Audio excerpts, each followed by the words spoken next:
Hi, everyone. Judge Andrew Napolitano here for Judging Freedom. Today is Thursday, March 30, 2023. It's about 5 minutes after 3 o'clock in the afternoon here on the East Coast of the United States. Scott Ritter returns to our camera. Scott, it's always a pleasure.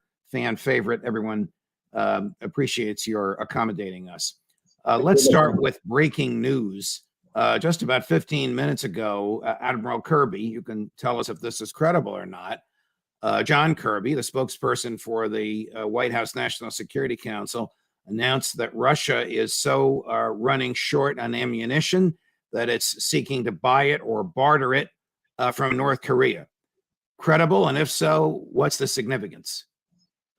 Absolutely not credible at all. This is the same trope that Kirby's been peddling for some time now. This isn't the first time he's gone public with this information. He was trying to sell us on the Russia is short of ammunition. They're buying it from Korea about a month ago, and they're resurrecting today because let me tell you what's happening right now, Judge. The Ukrainian army is being crushed, destroyed, annihilated in Bakhmut. 80,000 Ukrainian soldiers are either going to be killed, captured, or wounded or dispersed in the very short future. And the United States can't handle the ramifications of this defeat. So they are trying to create a distraction. And that's what this is, a distraction. Russia doesn't need North Korean ammunition. John Kirby's smoking dope. And he would, this is a man who's gone before the American people repeatedly. Right. You recall the tape that we ran in which he predicted that President Xi would suggest a ceasefire and said the United States would reject it for reasons, of course, that are absurd. But Scott, what does the U.S. gain by putting out this propaganda that is almost could be called garbage? It doesn't have any effect on the battlefield. No, what they're looking for, the United States and Ukraine are in desperation mode right now. What they're looking for is sort of if you go back into history, when the Red Army was on the verge of capturing Warsaw back in 1921, there was the miracle of Vistula, where the heavens opened up, winged hussar came down, and they drove the Red Army away. That's what they're looking for today, the modern day equivalent of the miracle on the Vistula, for the heavens to open up and something to happen. What they want to happen is what they call the Moscow Maidan. They're trying to generate resentment, fear, anxiety inside Russian society so that it will rise up and bring it into this conflict by overthrowing Vladimir Putin. And so they're doing that by belittling Russian defense industry, by belittling the Russian army, by creating a sense of weakness, an impression of weakness. It's back to desperation. This is just proof positive that no one in the National Security Council understands the domestic reality in Russia today, where the Russian public has rallied around their leader in a way any American president would be jealous of. Let me show you a tape of a spokesperson for the administration who's an even less believable liar than, than Admiral Kirby, and that's former four-star general, now Secretary of Defense Lloyd Austin. Here he is being interrogated by Senator Roger Wicker, who's in a very low, soft-stated way pointing out that what the secretary is saying is not believable, gives him a chance to correct himself, and, well, you'll see what happens. With regard to your optimism about Ukraine having the upper hand, that is what you told me yesterday. It is. Now, what I was about to say, Senator, is that Ukrainians have inflicted significant casualties on the Russians, and they have depleted their inventory of armored vehicles in a way that no one would have ever imagined. And so now we see Russia reaching for T-54s and T-55 tanks because of the level of damage that the Ukrainians have inflicted on them. Reaching for those tanks demonstrates what to you, sir? It demonstrates that their capability is waning. We've continued to witness them be challenged with artillery munitions and other things, and they're reaching out to Iran, to North Korea. Do you believe there's a real chance for significant Ukrainian advancements between now and the beginning of winter? I believe there's a chance, and we're doing everything that we can do to ensure that they have their best opportunity to be successful. Has he just disqualified himself from being any kind of a credible military leader, or was he disqualified before this nonsense? I'm not going to denigrate anybody who achieves four-star rank. It's an accomplishment, and and so General Austin, that needs to be respected. But transition he's made from serving his country on active duty to serving the military-industrial complex. Because remember, before he became Secretary of Defense, he was a Raytheon official. Right. His loyalties are no longer with the Army. His loyalties are to the military-industrial complex, and his loyalties are to an administration that put him in this position. He's parroting what they are saying to deceive Congress. He's lying through his teeth, straight up lying. And I'm just telling you right now, Lloyd Austin, I'm calling you a liar. If you want to debate me on it, anytime, anywhere, you name it, in front of whatever audience you want, you're a liar, and you know you're lying. But that's okay. He works for a president. I just want to remind your audience, in July of 2021, before Kabul fell, President Joe Biden got on the phone with the Afghan President Ashraf Ghani and told him to lie to the Afghan people. The Afghan president was saying, it's falling, Taliban's coming in. Biden said, whoa, whoa, whoa, get on, tell them everything's okay, even if it's not true. Biden's about shaping perception. That's what Austin was trying to do there, shape perception. Reality is ready to come up and bite him in the butt. The reality is that the Ukrainians are losing, the Russians are winning. There is no shortage of artillery. There is no shortage of tanks. This man is just straight up manufacturing nonsense. What is the significance, if any, long-term to the impending Russian victory in Bakhmut? We know it's sort of in a strategic position there, but what happens next? Well, when the Ukrainians have 80,000 troops ripped out of their order of battle and a giant hole ripped into their line, it means the collapse of the Iranian defensive position. President Zelensky has warned about this. He says one of the reasons why he's fighting so hard for Bakhmut is that if Bakhmut falls, the Russians will rapidly advance and recapture the totality of the Donbass, of Donetsk. They'll move down, take Zaporizhia, Kherson, consolidate their position in all of the territories that Russia claims as its own. And then most recently, he said, then the Ukrainian people will see us as so weak that they will demand that I sit down with the Russians and I negotiate an unacceptable peace treaty. To him, unacceptable means that he has to concede that Russia controls all the territory that Russia claims as its own. That's what's going on here. We're looking at the strategic defeat of Ukraine, and with it, the strategic defeat of the United States and NATO. I want the American people to, if you allow me to, 2 quick points. Sure. One, we gave Ukraine $50 billion worth of military equipment. Lloyd Austin's Pentagon has now come back to the United States Congress and said, in order to replace that $50 billion, we need $300 billion. There's something wrong with that math. 2, Mark Miley has recently testified to the United States Congress that when Russia wins, we're no longer talking about if, when Russia wins. This is the chairman of the Joint Chiefs of Staff. The Joint Chiefs of Staff. When Russia wins, we are going to have to double our defense budget to offset the Russian advantages that will accrue. That goes from 880 close to $900 billion, which is already way too much. $1.8 trillion, ladies and gentlemen, is what the Pentagon's now saying. So when you ask yourself, why did we get involved in this war? Because we've gotten beat on every front. And now they're getting ready to destroy us economically by bankrupting us to rebuild a military that didn't need to be diminished the way it was because we went off and engaged in this irresponsible act of militarism in Ukraine. I want to take you back to the significance of Bakhmut. President Zelensky 2 days ago gave a rather candid interview on a train with an American journalist. I don't know who she is. I don't recognize her, and they didn't even give us the name of the network for which she works, but he speaks in his English. She speaks in English. Take a listen to what he says about the PR significance, the public relations significance of which side prevails in Bakhmut. Is this part of why you are fighting so hard in Bakhmut? Because a lot of military analysts will say that strategically it's not that significant. Because that will be victory for him.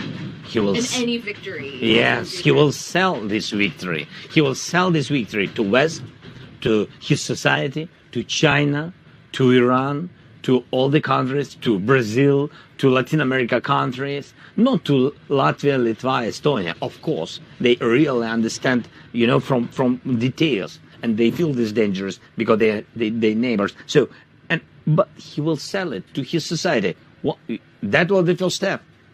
Now, wait a minute. I will have this issue with Ukraine. Then another step, another step, another step. Does the Z-Man know what he's talking about? Well, I mean, he's trying to spin it.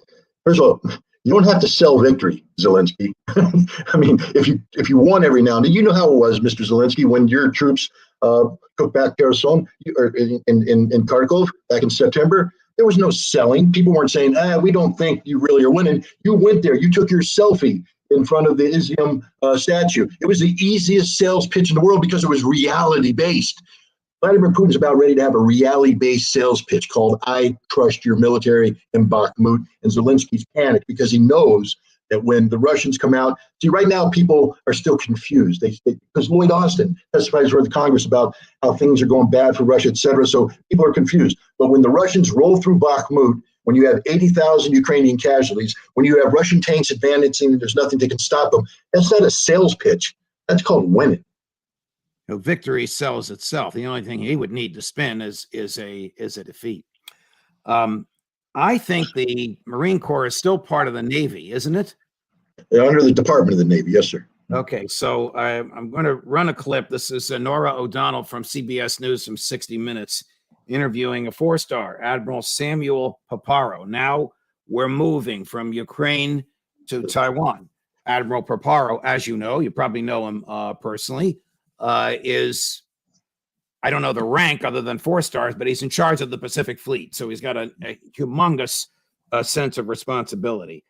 Here he is. We have a couple of clips. The first one, she asks him about whether he talks to his Chinese counterpart. If the U.S. and Chinese militaries can't communicate over a Chinese spy balloon, then what's going to happen when there's a real crisis in the South China Sea or with Taiwan? We'll hope that they'll answer the phone. Else, we'll do our very best assessment based on the things that they say in open source and based on their behavior to divine their intentions, and we'll act accordingly.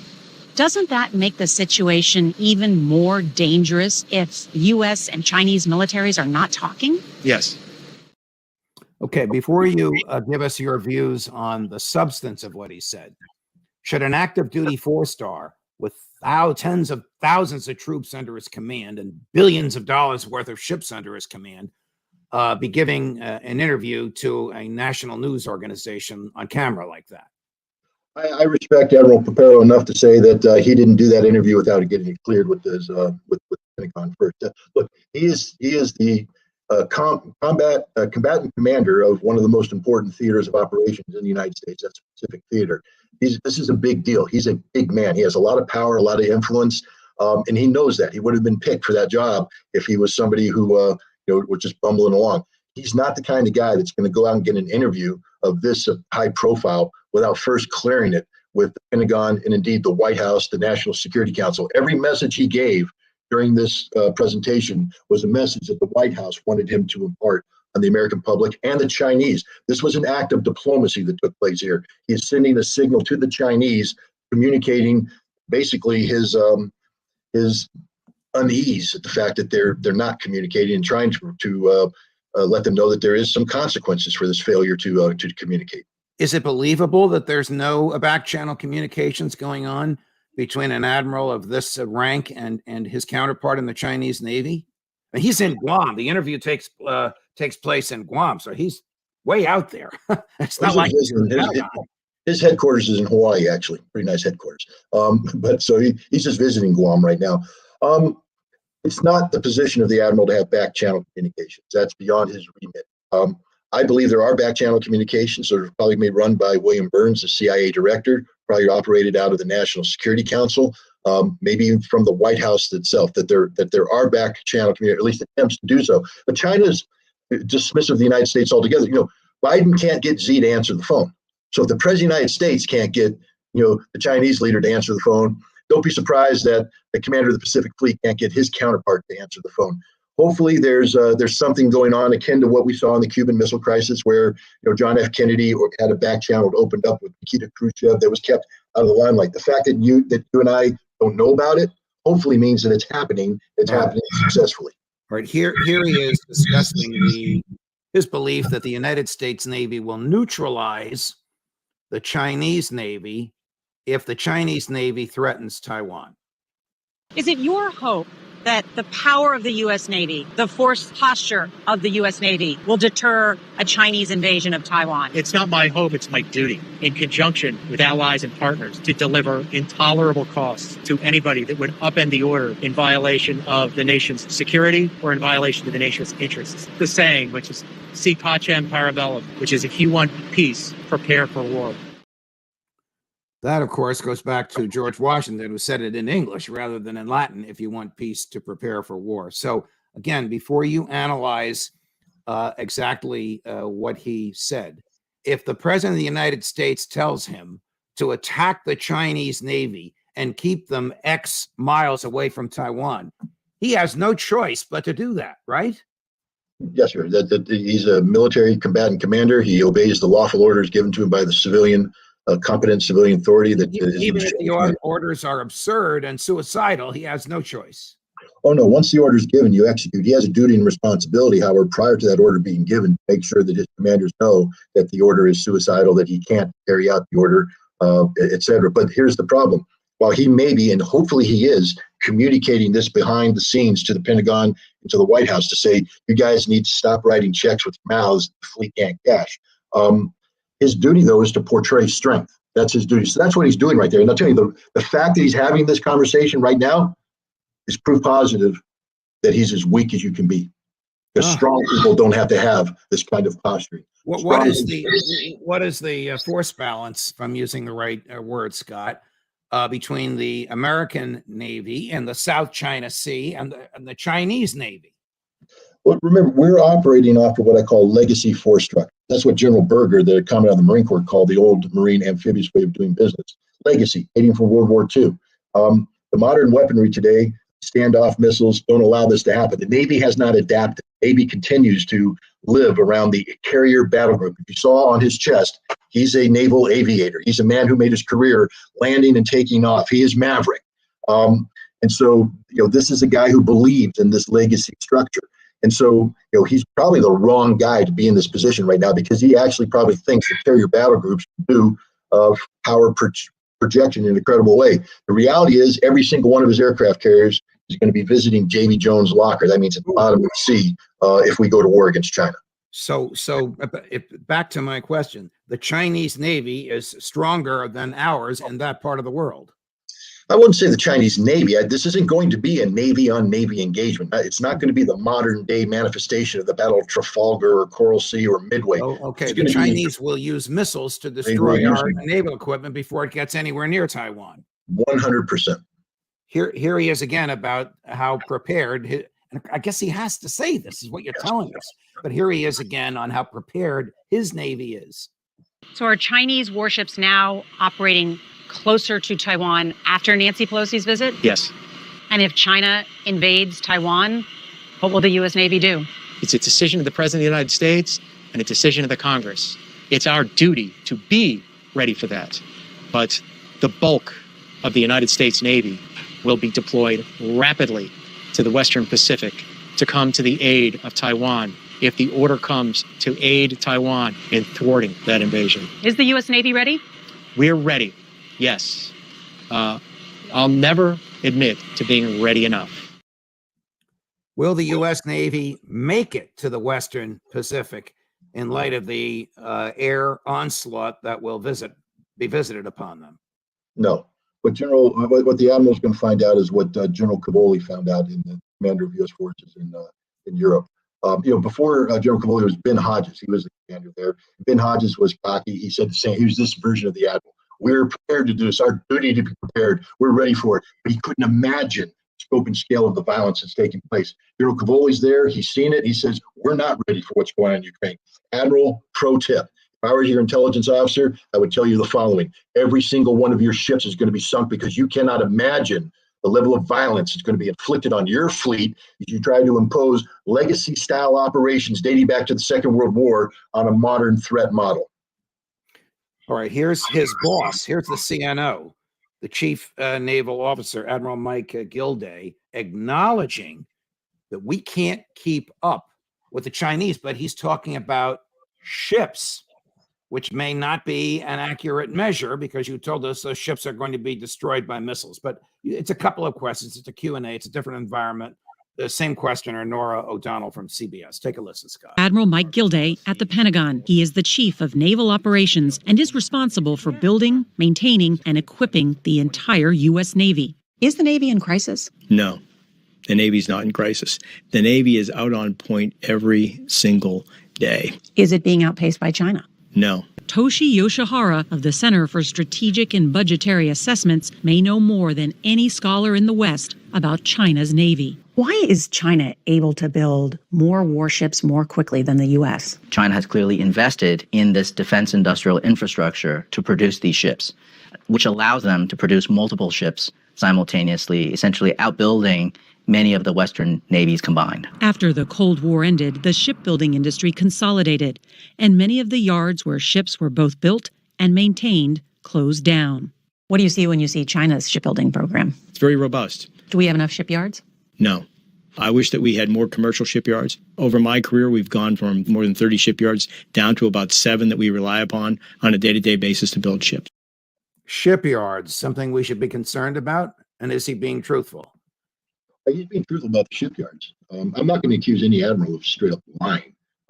They believe what they believe, and in their position, sometimes they have to posture, and that's you have to exude confidence. You're not a leader if you get in front of a camera and you say things that make the men and women under you go, "Wow, we begin to doubt this." So he has to exude confidence, but he has to be realistic. One thing that Nora should have asked is how many miles his fleets will have to sail to get to Taiwan, and what kind of ships that requires to have a blue water navy, and how many miles the Chinese have to sail to get to Taiwan.